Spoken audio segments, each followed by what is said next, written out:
What is going on, everyone? Welcome back to another episode of Lou Reviews, your home for critical thinking in the realm of the unexplained. I am your host, Luis Jimenez. Before we get started, please like, share, smack that like button and share button and subscribe button and ring the bell. That way you're notified anytime we go live, which is every Monday and Friday from 3 to 5 p.m. and same time on Wednesdays for our Twitter spaces. So check those Twitter spaces out. They've been incredible. We did an impromptu one Saturday, I believe it was Saturday night, and ended up just being something completely different than what we started. So go check it out. They've been a lot of fun. I want to say hello to everyone in the chat. James Doyle, Sparky Pilot, Jason Parker, Complicit, Higher Than a Mug. Thank you guys all for being here. I truly appreciate it. So of course, like with all, definitely check out our Discord. There's a link there. Of course, with almost every Lou Review show, there's some kind of controversy or wildness going on. So I wanted to address something before we get started today.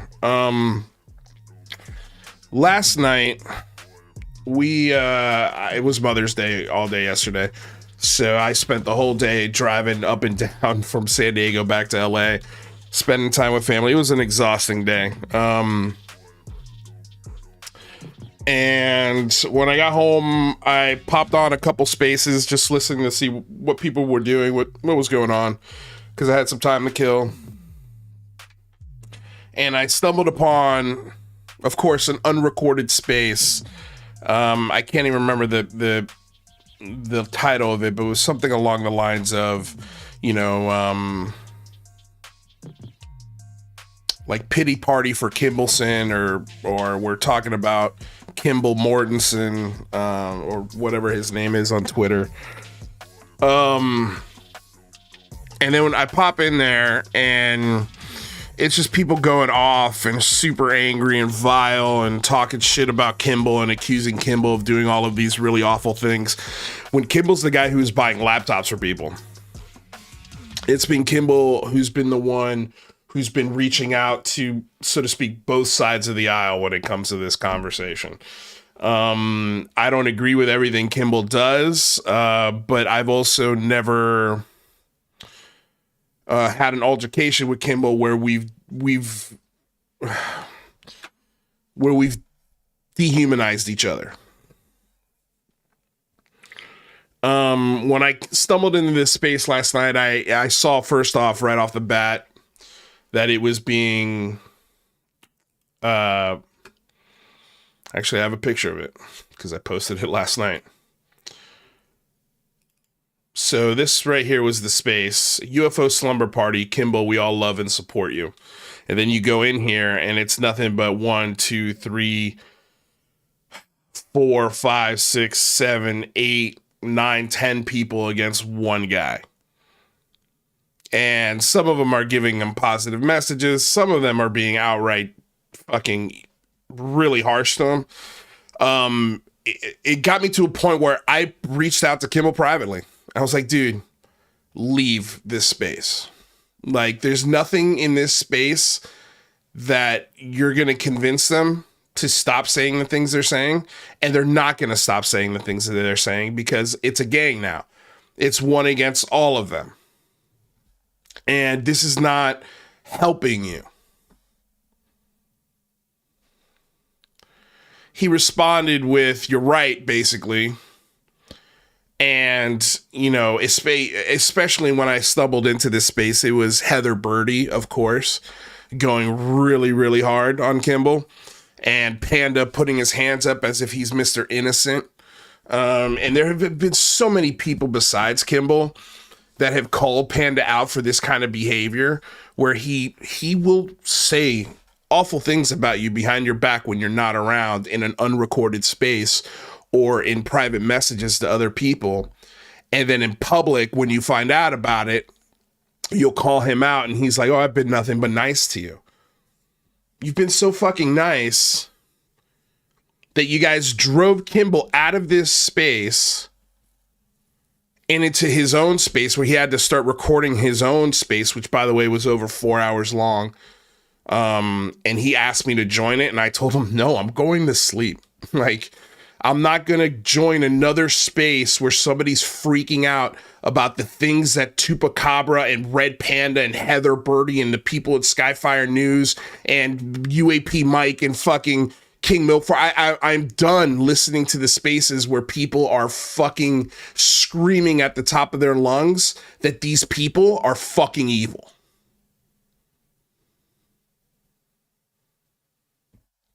They drove this guy to a point where he hosted his own space, and I listened to it this morning, and fuck, it is sad.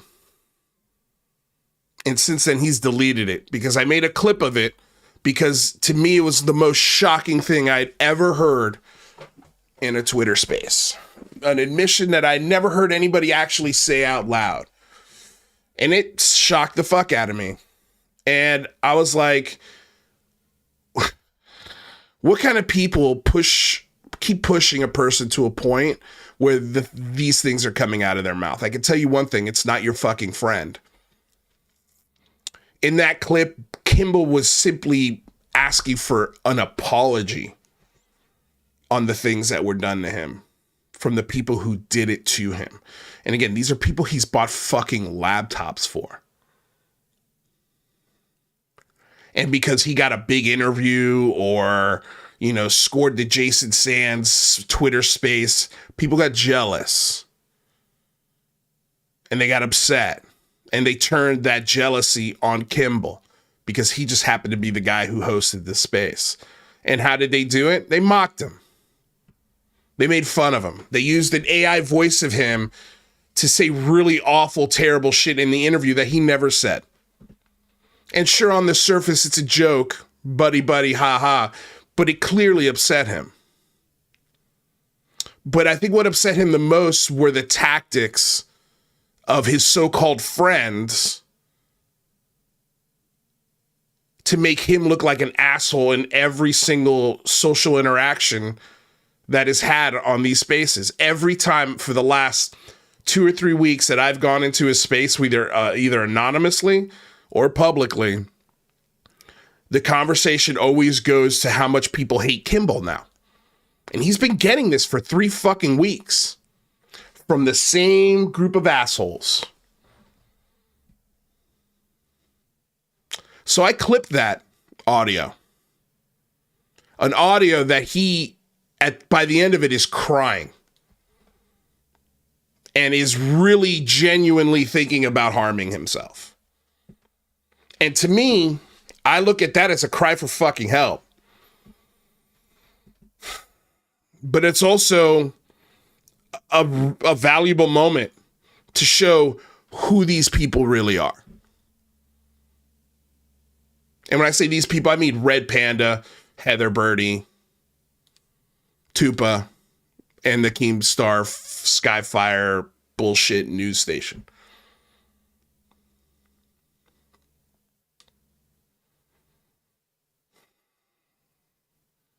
It's amazing to me that people like Stoned Ape and Megan and some other people in here, Arden,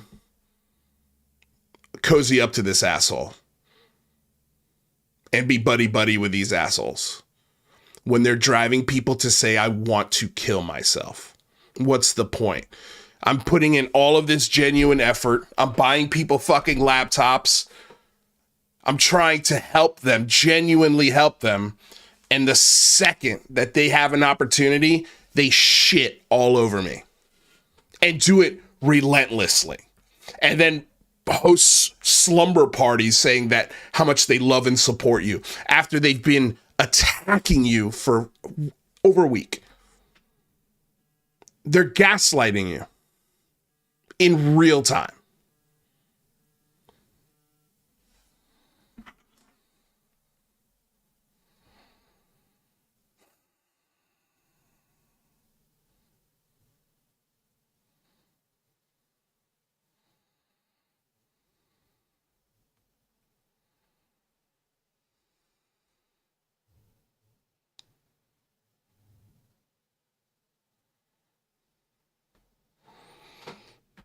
Sorry, I got a call. I had to answer it.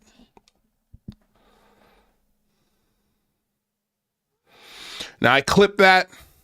I explained the situation. I wished well for Kimball.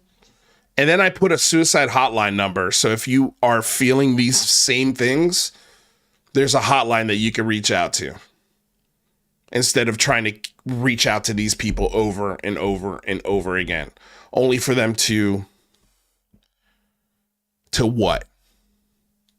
Love and support you?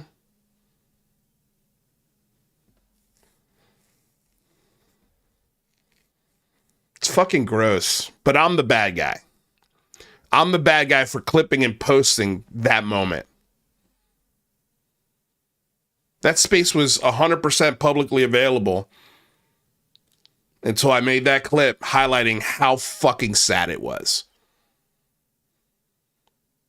But more importantly, highlighting the people who got him to that point and how much they really do not give a fuck about him.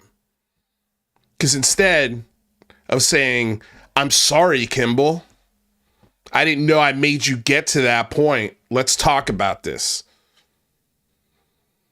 They blame me for clipping and posting it because it highlights what kind of scumbags they really are. And they don't like that.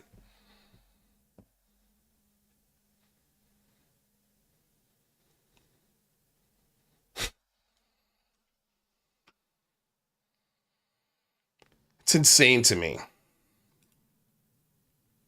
Kimball, he publicly reached out and asked me to take down the video, to which I said, okay, fine. I DM'd him and I sent him a message saying, basically, quit protecting the people that fucking hate you.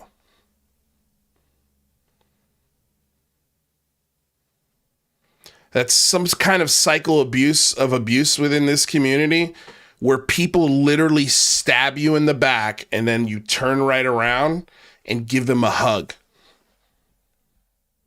Simply because they say, sorry, man, I didn't mean to do it. I love you. And then when you hug them, they stab you in the back a few more times. And then it's like you go back again and again and again and again. At this point, it's not about you guys. It's about the new people that are coming into the conversation, that are stumbling into your cesspool rooms. I don't think it's fair to them that they don't know about you guys. And I really struggled with taking that video down. I really did. I didn't want to take it down because I know they hate it, because it does highlight who they are. You know, Heather Birdie's vehemently been attacking this show for fucking months. For months. And I clap back. And then I say, listen, this is the end of it. If you want it to be. Here's the olive branch. Let's stop this. Because clearly you lost. No. What is the uncreative, fake graphic designer do? She goes to an AI songwriting tool and writes a little song about me riding my scooter because she can't write the fucking song herself. Because she is stupid. She's not smart. She doesn't have those kind of comedic chops. So she has to rely on AI to do it for her. But instead of saying, yeah, I fucked up, I said those words. Yeah, I'm sorry, I was being a total bitch. I should have never called you a fat fucking retard. And amongst other things for months and months and months and months. No, instead, I'm going to respond with an AI created video about you. And then I'm going to go into other spaces and rile people up to a point where they talk about harming themselves. But I'm the asshole. Got it. Keep telling yourselves that, guys. Because when somebody does hurt themselves, I will have the clip that police are going to want to listen to. I will have that clip. I will save that clip.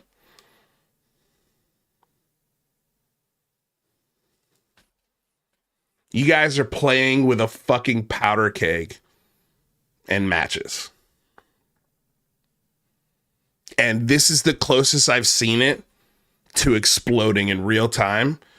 And instead of taking the matches away or removing the person away from the powder keg, you guys give them fucking lighter fluid.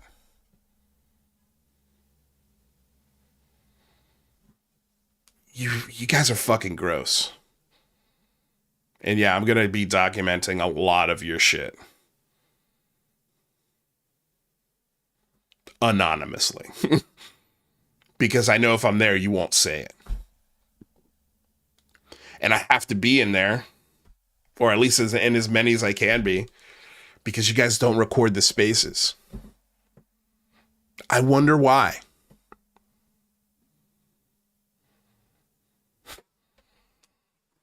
Just a bunch of scumbags, man. Seriously. I didn't want to start the show that way, but this literally happened a few minutes before the show, and I want to address it.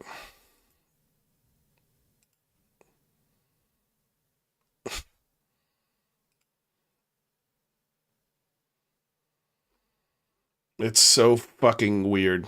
It's so weird that people get pushed to this point, and the good people in the conversation just stay fucking silent. They don't say anything. And then they go and hang out with them as if nothing happened.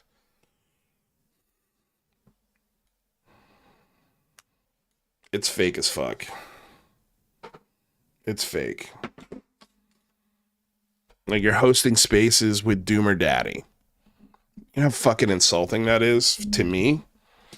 The guy who compared me to fucking a pest and suggested that we should get rid of me.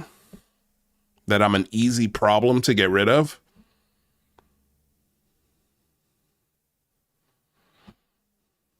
Man, it is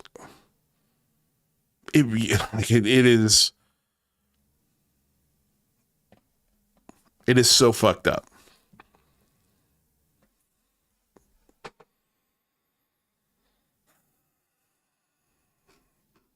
So fucked up. But I'll be your fucking bad guy. That's fine. I've been through this shit infinitely worse than what I'm getting now. So I'll be your fucking bad guy.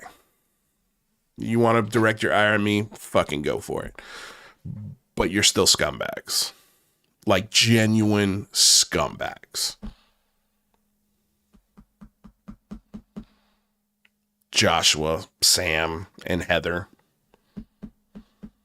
Legitimate scumbags.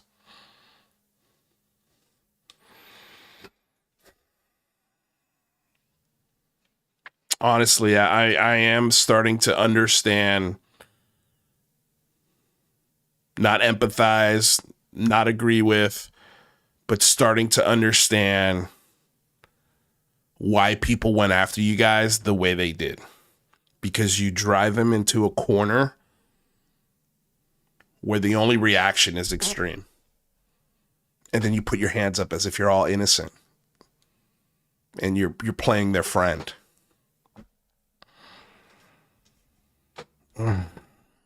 God, I hate you guys.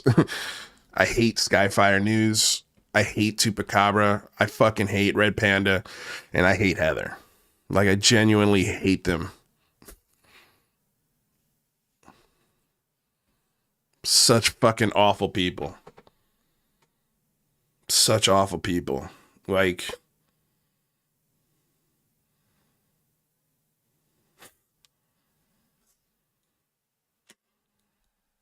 it's shocking. I didn't think I could be shocked by many things in this conversation much these days, but never disappoints in this fucking arena. He really never does. And at some point, we're going to be starting a show where someone hurts themselves, where they're not around anymore.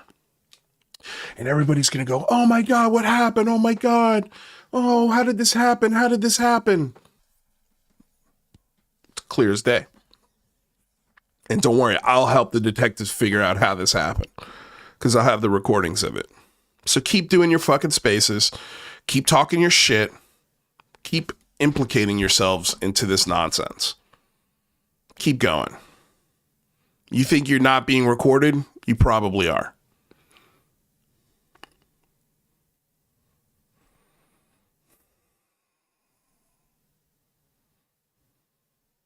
I'm so just upset. I don't even feel like doing this show.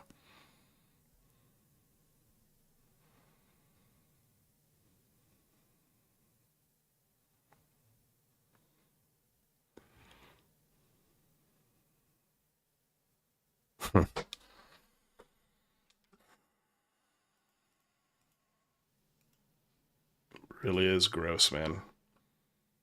The things that you guys do in the name of UFOs. It's fucking gross.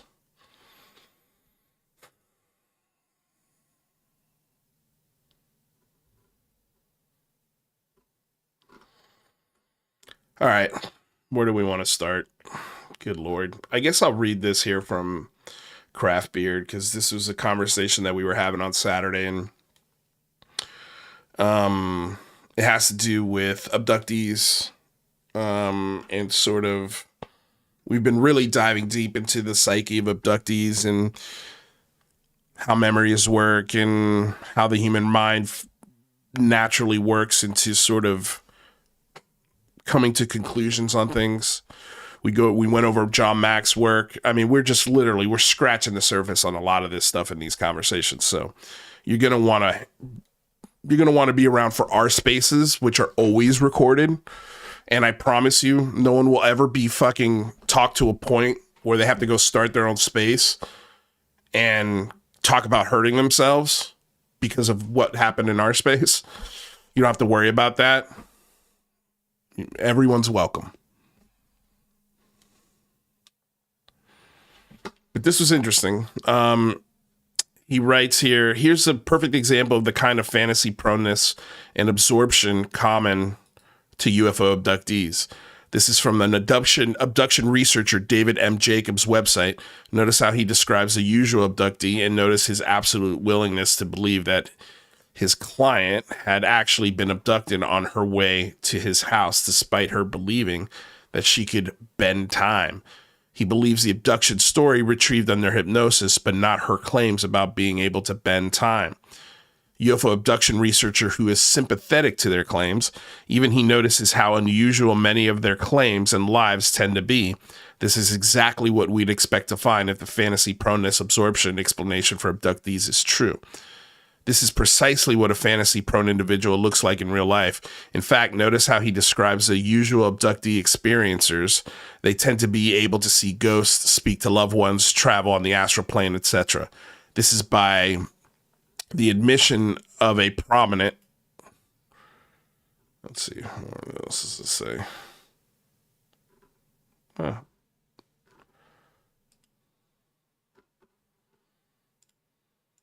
I think that's where it ended. Okay, so yeah, let's read this. Abductees live in a strange world. They have a series of bizarre experiences which, if they are unaware of the connection to the abduction phenomenon, can constitute a world that others do not recognize. They see ghosts routinely. Their relatives come back from the dead to give them a message. They travel on the astral plane, and they have unwanted and unexpected out-of-body experiences. They have guardian angels, devils plague them, balls of light terrorize them. They see religious figures. They might be in one place, and then seemingly a few seconds later, they're in another place, and they have no idea how they got there. They seem to be in touch with an alternate reality. For many abductees, sleep can be filled with vivid dreams so lifelike that they remain frightened of certain nightmares even years after they happen. They continually have what they interpret as walking or lucid dreams.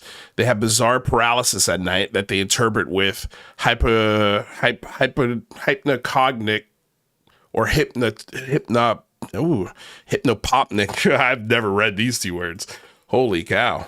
Okay, yeah. Hypnopompic experiences. They have missing time sequences. They see UFOs, but all is not as it seems. One woman confidently told me that she could, quote, bend time. She claimed that she could make time compress so that she could be somewhere in a much shorter time than it normally would take her. She accepted this without question as a just faculty that she possessed. One day she arrived at my house at 10 a.m. right on time for a regression appointment. She explained to me that she had left her house at 9:30 for our appointment and for an appointment and expected to arrive at 10:30 or later. She lives 1 hour away. We have done many hypnotic sessions, and she knew exactly how long it took to get to my home office. She interpreted her arrival at 10 as evidence of her ability to bend time, which she said she had done many times before.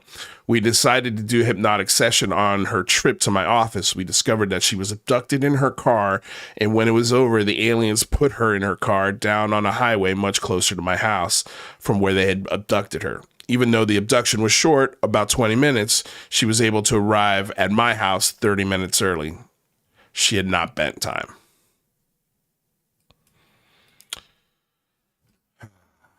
Sorry, guys, I'm a little out of it. I did see something here in the chat that I think I missed. Yes, thank you right here. Thank you for being a member of the channel. Junji and Laura, thank you so much. Appreciate it. Thank you guys. And just FYI, love you guys too.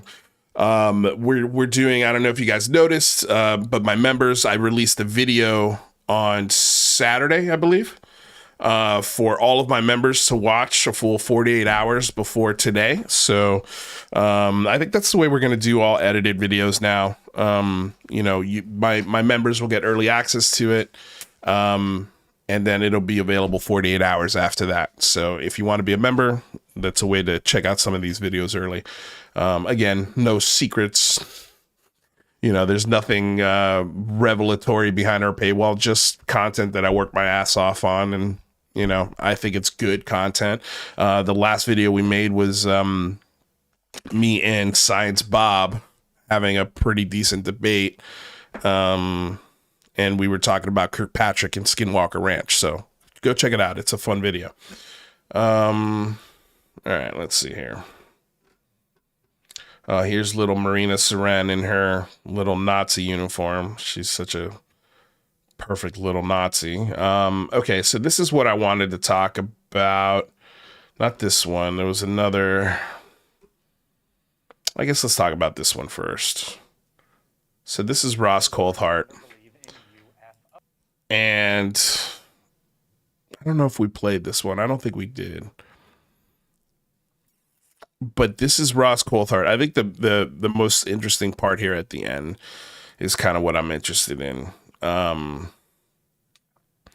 Because, Ross Coulthart just loves making shit up. So let's listen to what he says about Elon Musk here.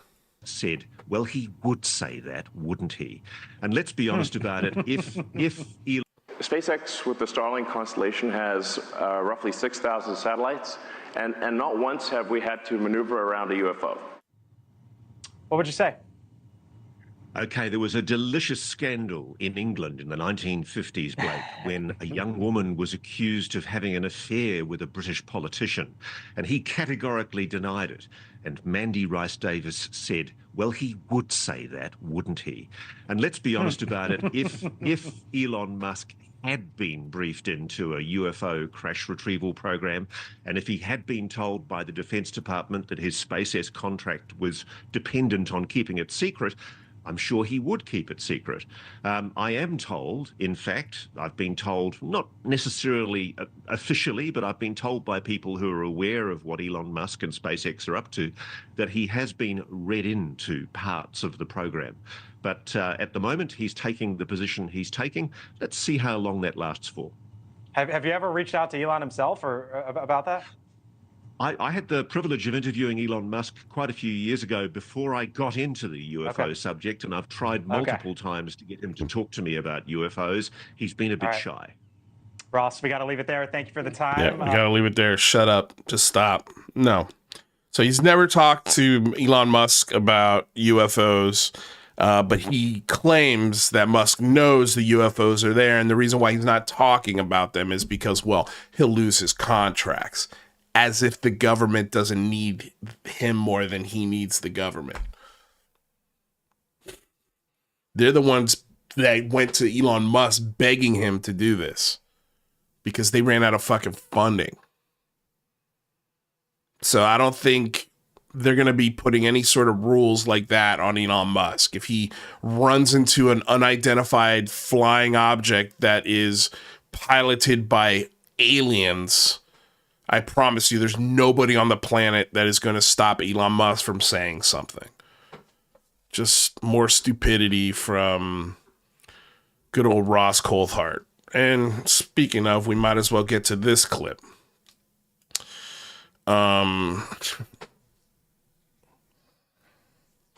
It's so wild, man, how many people come out of the, not woodwork, they're always there, but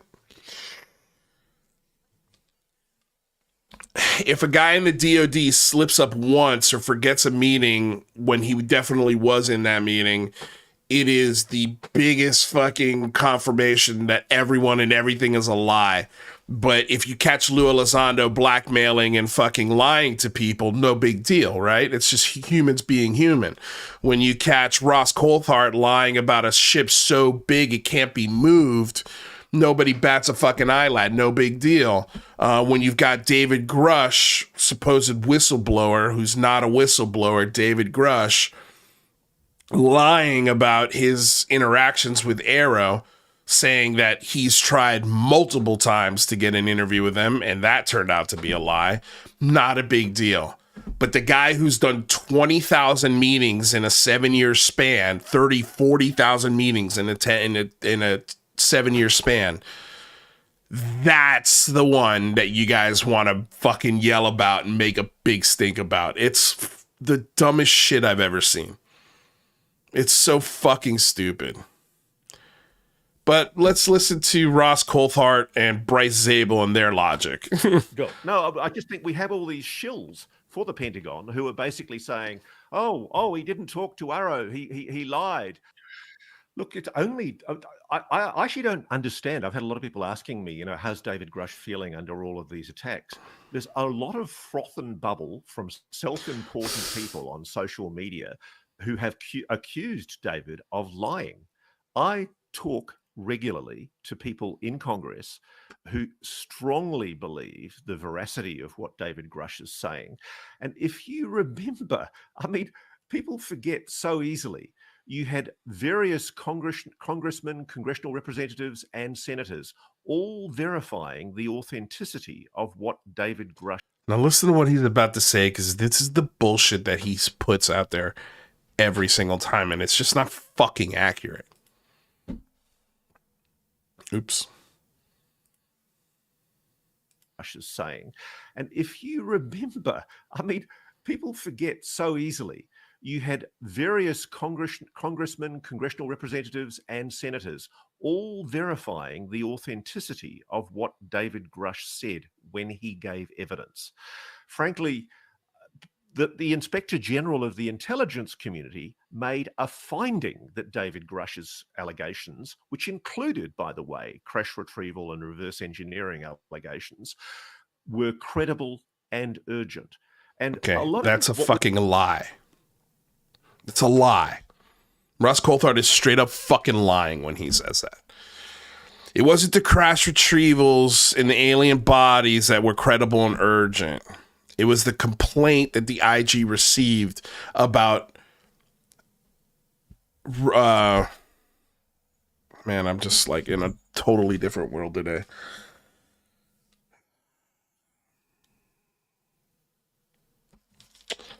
It was allegations of reprisals from fellow coworkers. The reprisals, the idea that he got in trouble for simply speaking his mind or trying to say something, and he thought that he was being discriminated against because of those things. That's what the IGIG found urgent and credible. Not the fucking aliens, not the human craft or the legacy reverse engineering program that this asshole continues to spew about. He's got multiple sources, but he won't tell us where the fucking program is. What building is it sitting in? Who's working on it? Where is the craft so big it can't be moved? Where is it, Ross? Now, this is a pretty... I actually loved what Stephen Greenstreet... I've got a couple clips here to play today. This is one of them.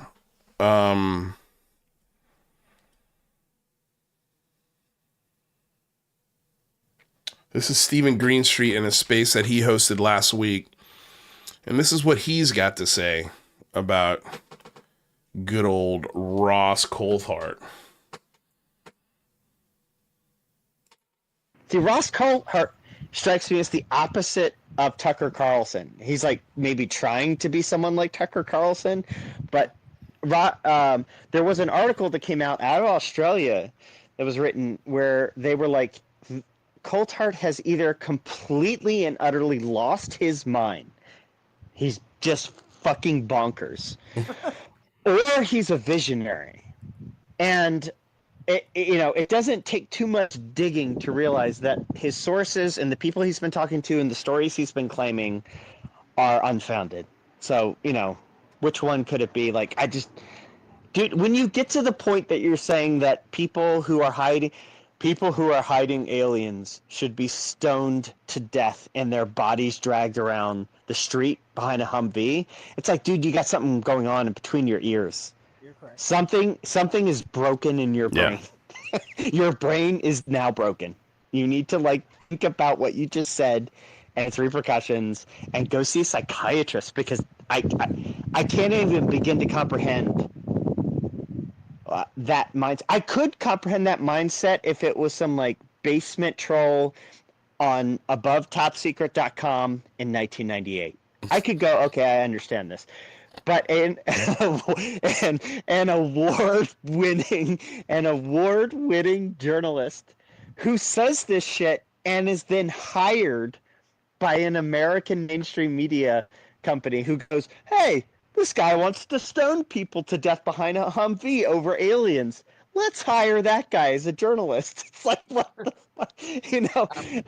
We've lost our minds. We've lost our minds. We've lost our fucking minds, and it's true, man. Anything for the UFO fix. It's fucking weird, man. It really is some of the weirdest shit I've ever seen. It truly is just fucking weird, man. This was actually this clip, right? Where'd it go? This David Wilcock clip. Holy shit.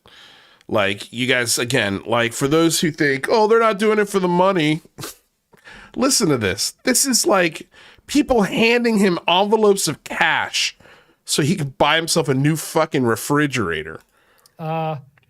People were donating money to me at this event. It was really great. One couple gave me $1,500 in an envelope. I had a couple other donations that were almost that big as well. So I came out with almost $4,000 in donations of cash. Good for you. From this event, which was just stunning. So thank you guys, everybody who did that.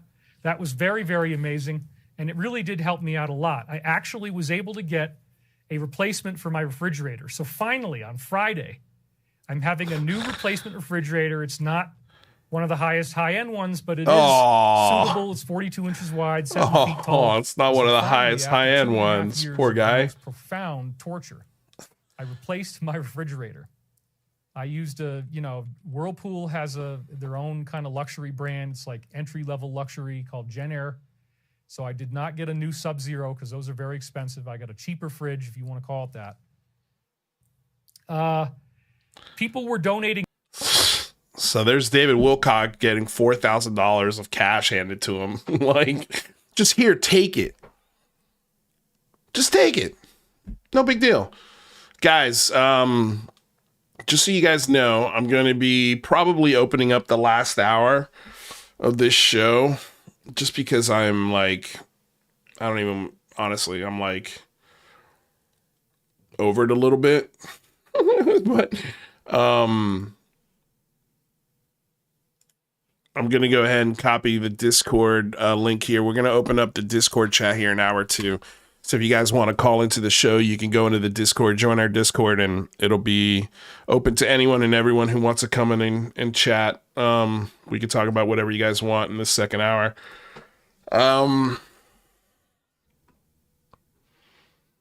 So, okay, let's listen to this. So this is Stephen Greenstreet questioning Sean Kirkpatrick about this meeting and this presentation at Skinwalker Ranch. And there was one thing that was incredibly revealing in that space with Stephen Greenstreet. And I honestly, I just assumed this because this is kind of journalist he is.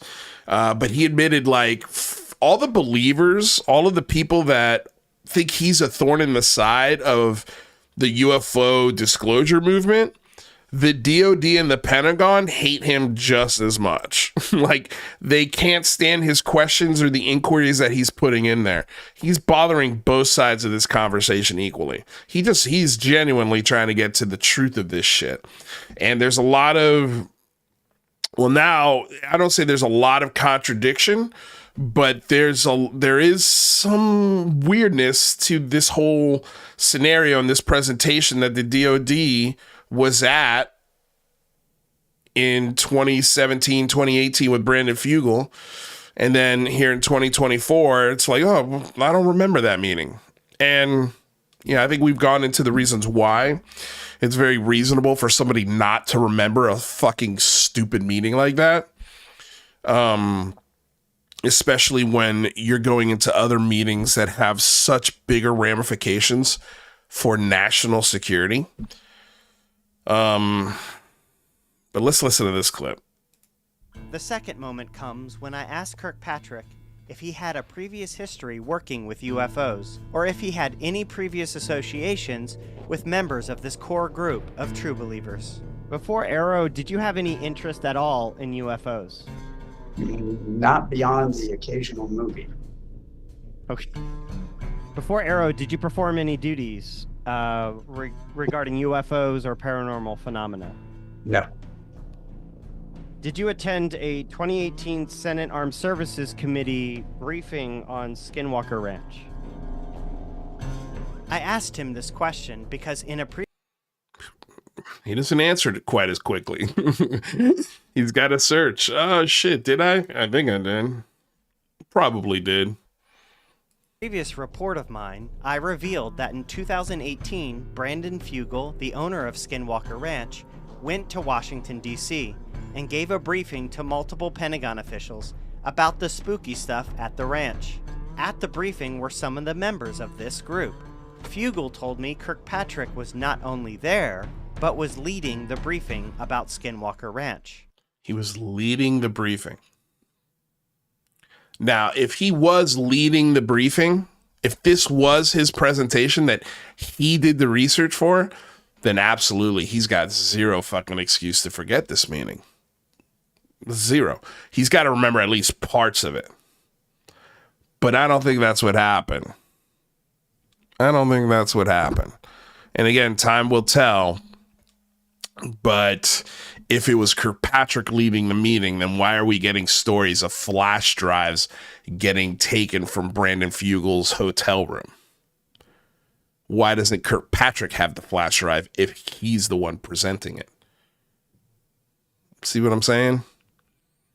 So again, there's just more confusion, and there have been two cases in which Stephen Greenstreet has said exactly that. He said it in this context here, where he said that Brandon said Kirkpatrick was leading the meeting, and then he also doubled down on that in the space that he held the other day.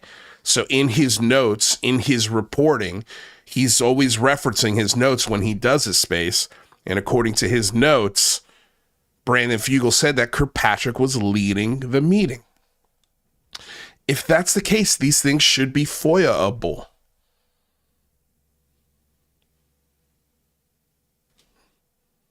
Right?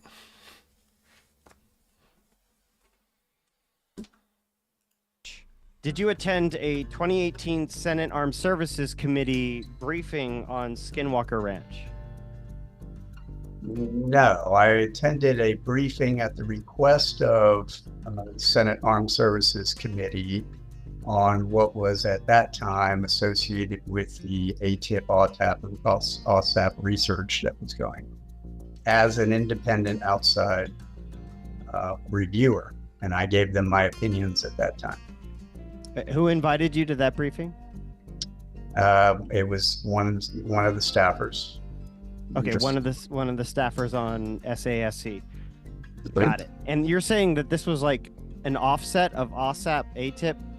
That's my understanding at the time, was it was a spin out of those programs. In 2018. Wow. Okay. So those programs were ended. The research by these independent people, because this was not an official government briefing. This was a briefing by people that were not associated with the government. So, okay, so this briefing was not an official DoD Pentagon briefing. Oh, absolutely not. Okay, Brandon Fagal, the right, which makes sense because they've got pictures of the fucking meeting. If it was a classified meeting, if it was a very important meeting, trust me, people wouldn't be taking pictures in the middle of the presentation. The meeting wouldn't even be known about if it was that important. But it wasn't. It wasn't a sanctioned meeting whatsoever. It was literally an interested lawmaker who sent staffers to go listen to the presentation and then asked Kirk Patrick to tag along because he's one of the smartest guys in the Department of Defense. And that's not being hyperbolic. That's just fucking facts. Hey, can you sit in on this meeting for the spooky Skinwalker Ranch shit and just give me your take on it? To which he probably said, it's the dumbest shit I ever had to sit through. Please never ask me to do that again. That's my guess. I'm not here. This isn't happening. Could it be that Kirkpatrick was their guy to go behind the gates? Wait, hold on a second. To go behind the gates. Got my back scratcher here. And even if he couldn't find anything, that's why they're pissed. Maybe. I mean, maybe. Let's talk about it in the second hour. We could go through that. I appreciate the donation. Yeah, I mean, it's not out of the realm. But it's more, to me, it's just another hoop that we have to jump through to make that be real. You know, I think the simplest explanation here is just what happened. You know, a guy who takes between 10 and 20 meetings a day. If you go on the high end of that, that's a 40,000, almost 40,000 meetings in a 6 to 7 year span. It's completely understandable that this meeting is not memorable to him, or he has a hard time accessing the memory of that meeting because it sits in a sea of a whole bunch of other meaningless meetings when he's got some really big fish to fry on the front burner, being who he is. And I base those numbers based off of a 40-hour work week and a 50-week yearly schedule. He's not doing 40 hours a week, Sean Kirkpatrick. He's doing infinitely more than 40 hours a week. He's taking infinitely more than 13 meetings a day, answering hundreds and hundreds of emails every single day, and having to absorb everything that he talks about so that way he can have answers for when people come back to him. He's one of the smartest guys in the Department of Defense.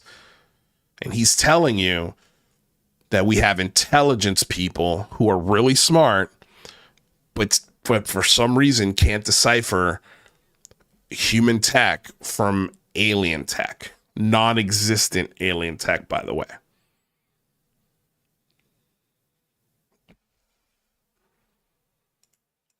The owner of Skinwalker Ranch says you, quote, led that briefing in 2018 and claims you said you were, quote, already fully aware of the reality of UFO phenomena. Is that accurate? I wasn't leading anything. I had another job at the time, and I was brought in as an independent, objective reviewer of what the SASC was being told. Okay. Because this offered a little bit of a curveball in my reporting because I did a whole deep dive on Skinwalker Ranch. Brandon Fagal told me about the briefing, said, you were there. And he said that, Kirk Patrick said that UFOs are real in this briefing. And when I reported that, I think the UFO community at the time was like, oh, Kirk Patrick's a UFO guy because Fagal said so. And then when your report came out, they're like, wait, what the hell? Yeah, no, Kirkpatrick did not say aliens were real. Or UFOs were real, that the reality, quote, the reality of UFO phenomena is real. No, I never said that. Before Arrow, did you have any association with any of these folks, any of the people in this core group of believers? No. So, like, when you went to that briefing in 2018 where you said AWSAP ATIP folks were there, you didn't know any of those people? Not at the time. Okay. Not that I remember. I think I met all the people associated with this all at that time was probably around the first that I'd ever met them. Okay, so he admits that he was at this unofficial 2018 Skinwalker Ranch briefing, but only on invitation and only as an independent, objective reviewer. Okay? But seriously, what was he even doing there? How can he say that he had no interest or duties regarding UFOs before 2022 if he's attending briefings in 2018 about one of the most famous UFO spots on planet Earth? Yeah, and again, I think Steven's going to do some more. He's going to do a follow-up on this exact question. And I think we're going to get a little more clarity as to why. Again, I've given you my hypothesis as to why he doesn't really remember this meeting. But I'm sure Steven will get more to the bottom of it. And if there are more red flags where it's like, oh yeah, he was into the topic, he knew about this meeting, and he attended a few other meetings that he not only attended, but actually held, then we would have a major fucking problem with Sean Kirkpatrick. But that's just not the case. It really isn't. We're going to play a clip here in a second to sort of express why the title of the show is Aawsap 3.0. Because we've seen this dance. We've seen this play out now 3 times. Earth. I could have pushed him more on this, but time was ticking and I wanted to cover more topics. I emailed Kirkpatrick some follow-up questions, and he said this: I ended up at that briefing because a congressional staffer asked me to attend as an objective third-party scientist to listen to the presentation. I did not know it was about Skinwalker Ranch until later. I don't recall it being referenced by that name during the briefing. He doesn't recall Skinwalker Ranch even being referenced? I replied by sending that's crazy. This PowerPoint presentation that Brandon Fagal claims he presented at the briefing. Skinwalker Ranch is all over it. All over it. And it's all about Skinwalker Ranch. Kirkpatrick replied, that's not the briefing I recall seeing. The briefing I saw was less polished. Come to think about it, I don't believe it was 2018 that I attended a briefing on the Hill. I believe it would have been 2017. In 2018, I was stationed in Colorado. I don't recall ever meeting Fagal. Maybe he's confusing the 2 meetings. So I reached out to Brandon Fagal about Kirkpatrick's comments. Fagal responded, are you trying to get Kirkpatrick in trouble and destroy his credibility? You better be careful with what you report. To which I replied, no, what kind of I response interviewed is him that? and brought up the 2018 Senate Armed Services Committee briefing you had told me about. I included his response below and would like to give you an opportunity to respond or clarify. Fagal responded, he, meaning Kirkpatrick, was at that meeting on April 19th, 2018. I gave you an accurate account of the meeting and have video, photos, and witnesses. I then asked Fagal if he could provide any of those videos, photos, or witnesses. Fagal did not respond at the time of this video's publishing. He did respond after, and he released the photos. We talked about those photos. And yeah, now we have to sit and wait, see who's telling the truth. What's Foya going to come back with? What's Kirkpatrick going to come back with? How is Fagal going to explain that Kirkpatrick was heading the meeting but didn't have any parts of the presentation? How did Kirk Patrick not know about Skinwalker Ranch? How could he say he's never met him when he's in a room with him? Again, all legitimate questions, and let's wait and see what happens. Again, like, if you're a DOD guy with the resume that Kirk Patrick has, and you've done 35,000 plus meetings in a 6-year span since that's happened, it's understandable you not remembering who Brandon Fagal is. It really is. This was a cool video that I wanted to play for you guys. I'm going to turn down the volume because it's all in Chinese. But this was put out on May 12th.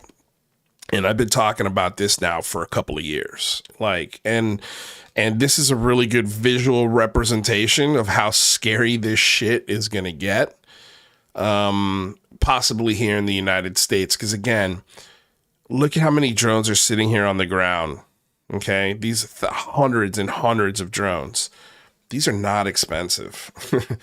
They're not expensive drones, and they're just the perfect size to deliver all sorts of different kinds of payloads. C4, chemical payloads like anthrax.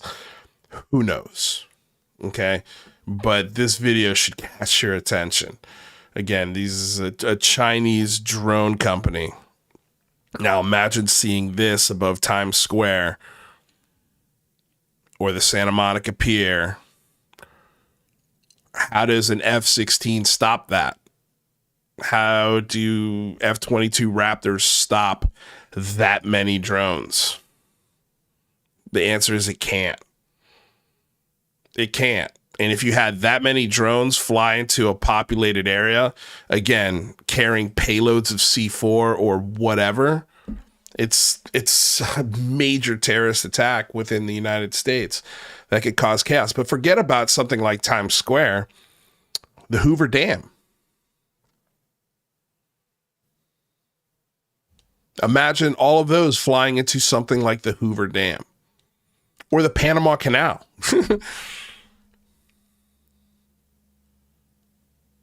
Those are just a couple that I can think of, or a nuclear power facility. This is what's coming. It's not aliens. I promise you, it's not aliens. It's this. And the United States military would much rather have you look at this in the sky and go, oh my God, aliens, instead of holy fuck, the Chinese are here.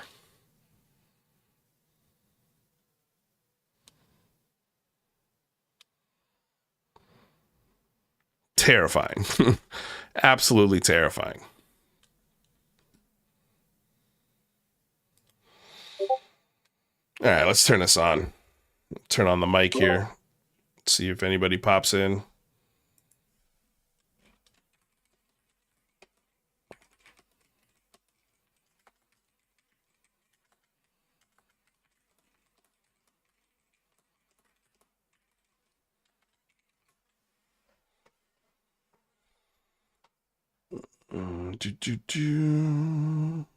Right, I'm pretty sure I'm doing this correctly.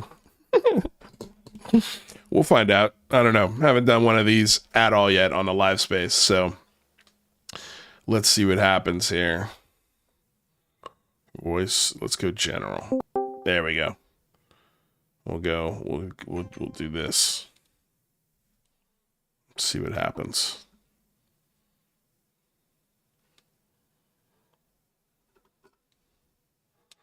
Again, here's the here's our Discord if you guys want to come in and hang out and chat. If KP heading to the meeting, Fagal would have a former feedback letter. Why would he not drop that? Yeah, I agree. Wise Monkey. That's a good question. I mean, there's so many things that Fagal can put out there other than just pictures. I mean, pictures are great, but, you know.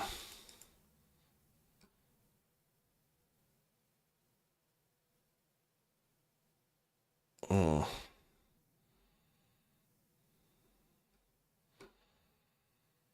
Mm-hmm.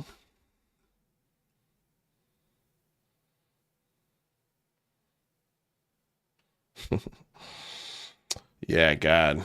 These guys really hate when you record their spaces. especially when they're unrecorded spaces. Oh, they hate it because they want to be scumbags in these spaces. They have to have it. You can't have it any other way. That's cool. Keep doing what you're doing, guys. All good. Let's see here. Where the hell is UFO Shane? That's a good question. I think he's taken, I don't know. Last I checked, he was already, I think, 6-7 days sober. He'd stopped drinking. We've had some conversations behind the scenes. I'm trying to get him to get into an improv group because he said he really wants to do some improv. So pointed him in the direction of possibly finding some of those things. Then again, yeah, he was vaping on a mushroom vape. So I didn't know that they made those. I had no clue. Why would it even matter if Kirk Patrick was balls deep in UFO stuff pre-Arrow? Other than denying it, his reports are objective. That's another good point, Wise Monkey. Yeah, I mean, to me, it doesn't matter. I mean, it would hit me the same way when I learned that Grush was going to UFO cons before he became a whistleblower. When I was hearing stories about him and Corbell meeting at conventions, and alien cons. It's not the end of the world, but for me, it's a red flag as that you have some kind of belief system before you became a whistleblower. So it's you're allowed to be into the topic, but just like John Ramirez, John Ramirez is into UFOs big time. He met his wife on a UFO dating site, like where people have the belief and they meet each other, kind of like a farmers only app, but it's abductees only app, and they get to meet each other, and he married her. So when you hear things like that, and then the next things out of their mouth are top secret meetings at the Holiday Inn, it's like, is that really happening, or is that just your belief system buying into everything that comes across your face? Is Arden out of the picture now? Yeah, pretty much. She decided to leave the show without any sort of explanation or reason why. She's picked her side, and I hope she's happy with it. I don't know how many more people have to see sort of what that side is capable of and what they do to people. But yeah, I mean, if that's something that you want to attach yourself to, good luck. Good luck. Because again, they're driving people to a point where they're talking about harming themselves. But you keep doing those spaces. You keep supporting those people. Go for it. Again, when all of this ends badly, and it will, the police and family members are going to go, what the fuck happened? And I'll be more than happy to tell them exactly what happened. And all of it will be found. Whether or not you delete your account, there are digital forensic teams that can find and open that shit back up. If there is a crime, anyway. Wise Monkey. My theory is Putoff was hawking Skinwalker to the government for funding after AWSAP was closed and Kona was rejected. It's easy to conflate Skinwalker and AWSAP as they were investigating the same place and had a number of the same usual grifters. Thank you for making that point, because that's a point I forgot to make today. Where is that video of Marik von Klompenstick? He had a meeting. Let me see. I guess I didn't bookmark it. No, I tweeted it. Give me a second, guys. Let me find it here. Oh, gosh, poor. Oh, man, just so many shitty things happening in this community. People don't give a fuck about. Let me see. Where is this?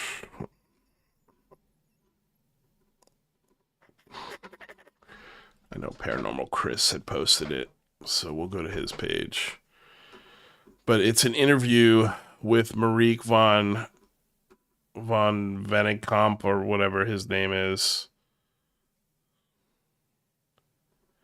And by the end of this, it's so fucking clear, like, what's happening here.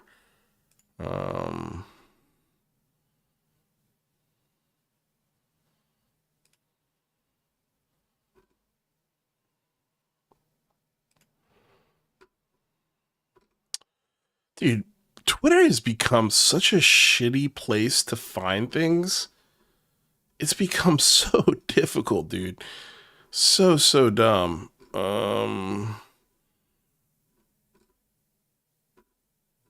Oh yeah, we got to go over what Lou Elizondo said here in a second as well.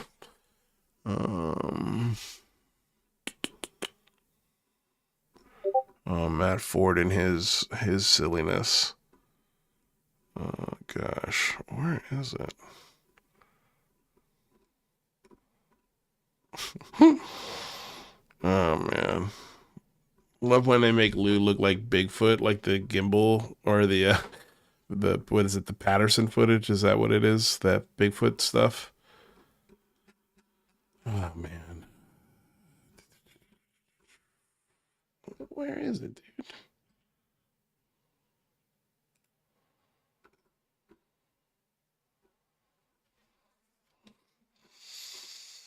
Let me find it on my phone.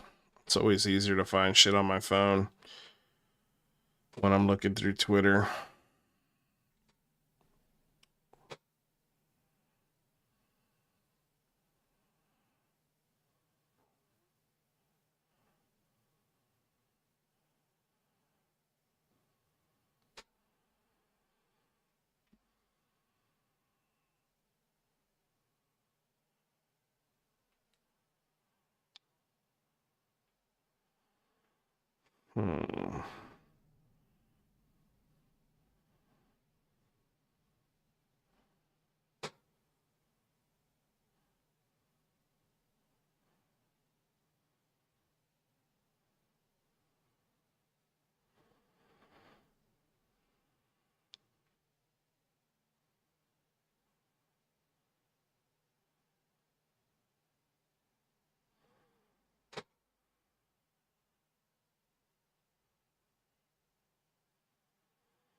Sorry, guys. Give me a moment.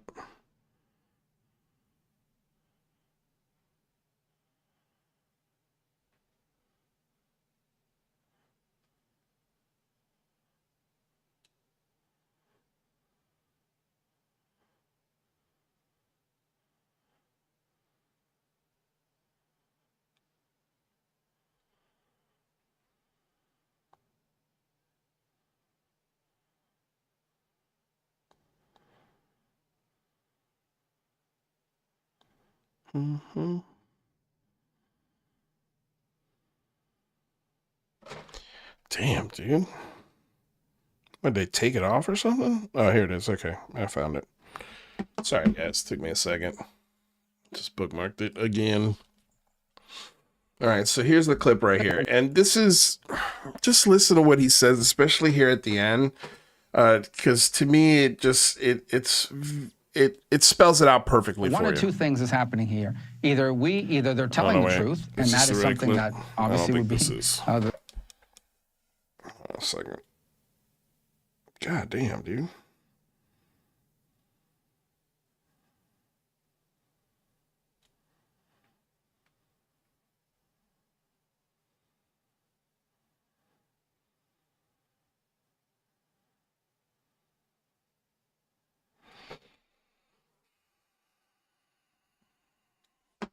Just look it up on YouTube. Dude, Twitter has become such a dude. The search thing is so bad now.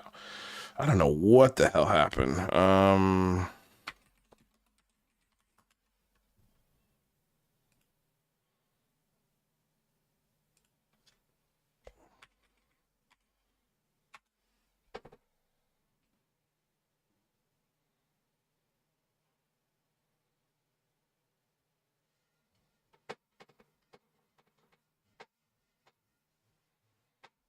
Here it is. Okay. This is definitely it. Sorry, guys. Here we go. To an ultra-secret UFO recovery program. Recently, it was Senate Majority Leader Chuck Schumer who said he had credible reports that parts of the government illegally withheld UFO information from Congress. That comes as Pentagon whistleblowers have gone around the Pentagon due to lack of trust. Joining us now is the author of that Hill.com opinion piece, Marik Von Rennenkampff. I really appreciate your time. I know you're also a former analyst with the Department of State's International Security and Non-Proliferation. Thanks for being here tonight. Thanks so much for having me, and thanks for covering this very intriguing story. Yeah, of course. And you say in 2011, a top scientist met with Democratic Senator Harry Reid to establish a secret... In 2011. So Hal Puthoff and Eric Davis. Hal Puthoff, Eric Davis, Kate Green. UFO program. Tell me more about Bigelow. that. And to your knowledge, is this the first time a program like this was under consideration? So the short answer is no. This is the second iteration, and I also want to just note that it wasn't just Senator Harry. Former analyst with the U.S. Department of State. So another government stooge from the inside who either A, believes this, or B, is pushing a narrative. Harry Reid in that particular instance. It was also Joe Lieberman, who was the vice presidential running mate for Al Gore in 2000. So these we're talking about some pretty high-ranking heavy hitters in the Senate. And the short answer, what we think we're learning is that Reid became aware of supposedly some of these retrieved UFOs, some advanced materials that were held apparently by private contractors. And he sought to establish a very secure, highly secretive program to take control of those materials from Lockheed and then study them and ideally to reverse engineer them. And this is all outlined in extraordinary detail, over 50 pages in these documents that were just released a couple weeks ago, a month ago now probably. And no, this is, to get the second part of your question, this is part of a determined effort by not just Senator Harry Reid, but Daniel Inouye, a very well-known senator from Hawaii. Politics have been working to So they're talking about the second iteration is ATIP. This is what they're talking about. So the first iteration was AWSAP. AWSAP was a $22 million program that got defunded and scrapped by the Department of Defense because it was a waste of time and fucking money, because the results they were getting were werewolves smoking in trench coats and dino beavers and portals that led to the Jurassic Park. The third iteration is what we see today. So this is 3.0 that we're going through right now. And so you get a program that's approved by the Department of Defense and then immediately defunded. Then you get another program that is unofficial, not connected to the Department of Defense, but has a couple of senators calling for more money for it or explaining its existence. Doesn't get any money. There is no version where it gets funded whatsoever. But then that turns into AIMSOG and then eventually the Aero Office. And then the 2.0 in between those two things is Kona Blue, to where they pitch the Department of Defense. Department of Defense says, no, fuck you. We already did that once. It was called AWSAP. No, thank you. We're not interested. So then they take it to the Department of Homeland Security and try to sell them. And the Department of Homeland Security was like, nah, we're good. One person was interested in it, but they got overwritten, because they know exactly the players that are pitching it and the things that they've done in the past that have failed before. And all they're looking for is another fucking 22 mil, another bunch of money to spend on bullshit to supplement their retirements. But listen to Marik say it. Not just Senator Harry Reid, but Daniel Inouye, a very well-known senator from Hawaii, and Ted Stevens, also very well-known Republican from Alaska. They tried the same process through the Department of Defense. They tried to establish a very highly protected, highly classified program to allegedly take control of these materials, because some whistleblowers allege that the private sector was not making scientific progress with these materials because they were so secretive and so compartmented that the scientists just could not make sense of, or could not talk with each other and could not make sense of these materials that were allegedly recovered. To your knowledge, was an ultra-secret UFO recovery program ever actually established? In terms of the documentary record, the answer that I can give you right now is no. Okay. Not in terms of the Ever actually established? Listen to this question. Was an ultra-secret UFO recovery program ever actually established? Was an ultra-secret UFO recovery program actually ever established? And listen to what Marik has to say. Because he knows no. But look how much he stumbles around and then supplements that no with a bunch of bullshit. In terms of the documentary record, the answer that I can give you right now is no. No. At least not ones that Harry Reid and these other senators that I've mentioned have not those attempts and those repeated attempts. Those were all shot down at fairly high levels within those departments. So the Department of Defense shot down that first iteration, and then the Department of Homeland Security shot down that second iteration. But So it went from something super serious to something not as serious to something fucking non-existent. 3.0. We're on version 3.0 of this bullshit. No, there are no reverse engineering legacy programs. You just heard it from the biggest DoD mouthpiece out there. And I don't even know if he's a DoD mouthpiece because the arguments that he provides are so stupid. But if they are DoD arguments, it's to prop up the belief of this. So again, people are screaming, "Oh my God, aliens," instead of, "Oh my God, Chinese fucking drone swarm."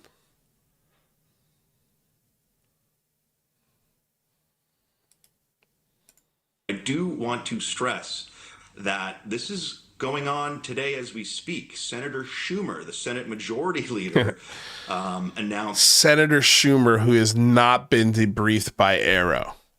None of the lawmakers that have attempted these amendments or call themselves part of the UAP caucus, none of them have gone to the Arrow office to be like, "Hey, what's going on? Can you guys give me the rundown? Can I get the briefing?" And a guy like Chuck Schumer should be able to, I think, look at the the classified.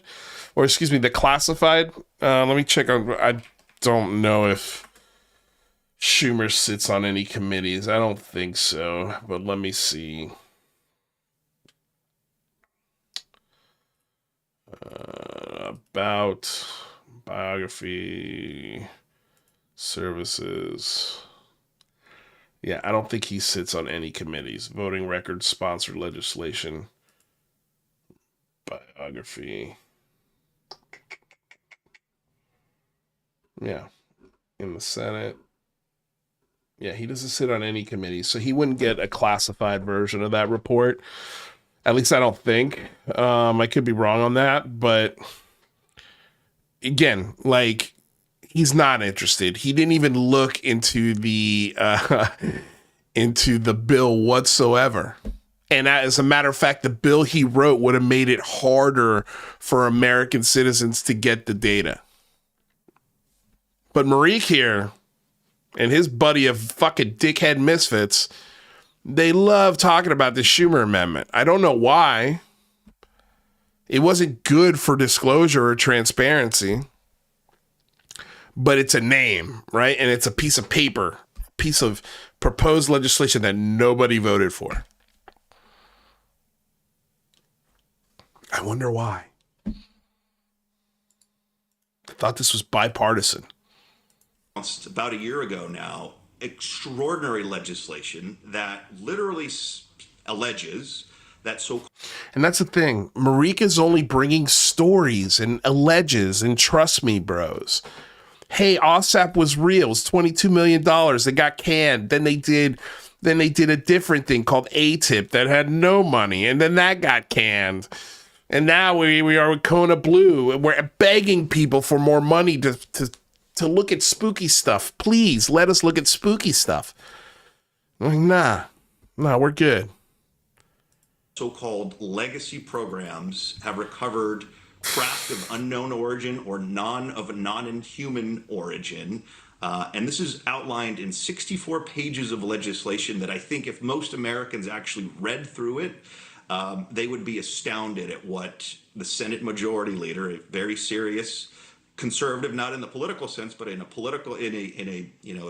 secure sense, trying to be very conservative with what he puts out there, and 5 other senators put on the record. So more to come. I suspect we'll see more in the coming month or so.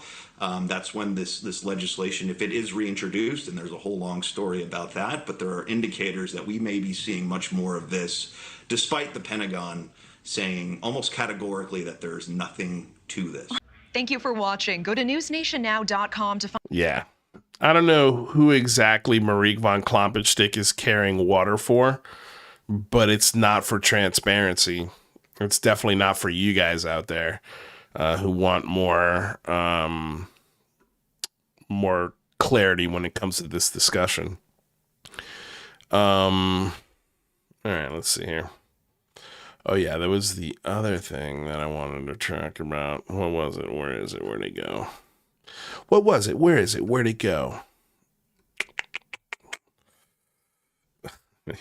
I'd love to play this, but I can't because the music. But thank you, Grant. Oh, this was something that I wanted to talk about. If you guys know who Erica Lukes is and sort of the horror show that she's been put through with former employees of Skinwalker Ranch, one of whom she was married to and who physically and mentally abused her for a few years. Now the state of Utah is basically letting that asshole out and walk among everyone because, well, you know, for some reason, this country does a really piss poor job at protecting women, especially women that have been abused, and the men that abuse them have been caught doing it. But for some reason, we think they're rehabilitated and they can just go right back out into society as if nothing happened. And this is the repercussions of it. So if you guys don't know Erica Lukes, her and Jack Brewer do really great research, especially in the local state of Utah, especially when it comes to Skinwalker Ranch. They are the thorn in the side for Brandon Fagal. Brandon Fagal and that whole crew hates what Jack Brewer and Erica Lukes are doing over at the Expanding Frontiers Research program. Please do me a favor. If you are following Erica Lukes, go just show her some love. Just tell her that we're with her, you know, that nobody should be put through this kind of stress. But it sucks. This really just sucks. But she put this out and I wanted to just quickly brush on it and make you guys aware of it, because a lot of people don't know who Erica Lukes is and her struggles, but her fantastic research and how much she was the first one calling out the shenanigans at Skinwalker Ranch. She was one of the first people to do so. And that's when her husband at the time was working there. She was the one who was telling people, yeah, the guys at the ranch are just a bunch of fucking drunks drinking beers and making up reports, which was then later confirmed by Chris Bartell, who had nothing to do with that behavior. He was genuinely there for the right reasons, but he confirmed a lot of the things that Erica was saying. He confirmed that these guys were getting drunk on their posts some nights and they were making up reports and turning them into the Department of Defense simply to keep the contract rolling. They got the first $22 million. Well, hell, let's see if we can get $48 million next contract. The only way we're going to get $48 million is if we give them something spooky that seems real, so that that way it can justify the spend. but not even the spookiest shit they can make up could justify the Department of Defense renewing their contract.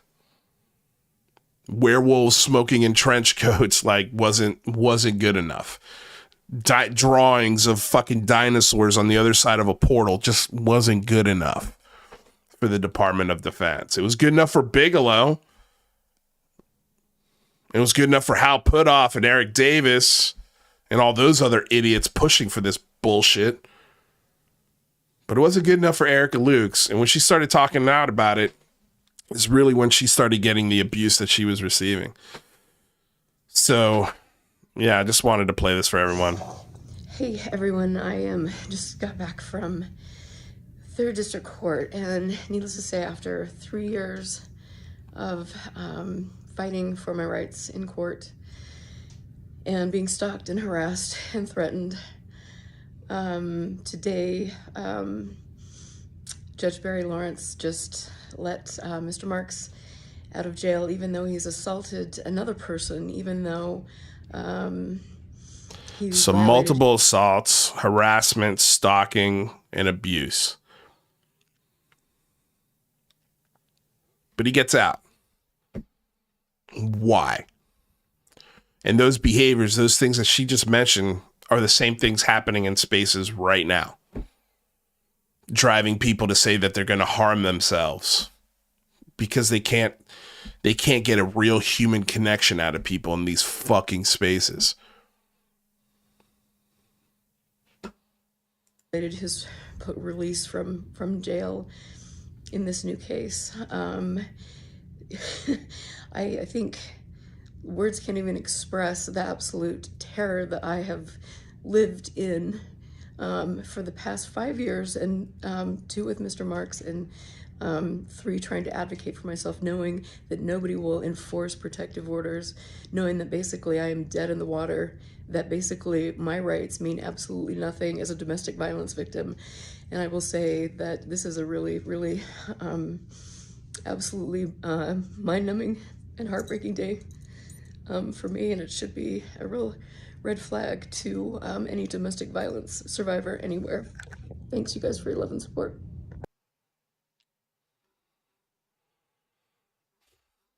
That's ufology right there in a nutshell.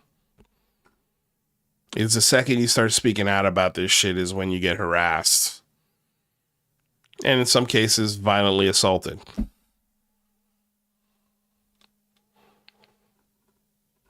Man, honestly, like this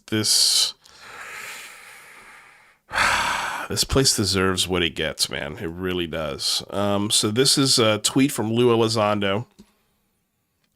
This was retweeted by Stephen Greenstreet, who puts, Mr. Elizondo entered the limelight because he told a false story.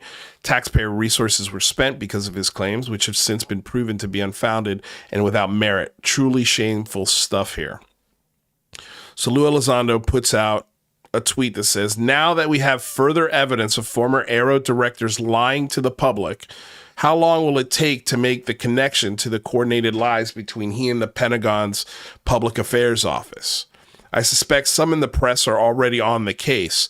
Thank you, Mr. Fagal, for calling out yet another untruth. Hey, Pentagon, the American taxpayer deserves better, at Brandon Fagal.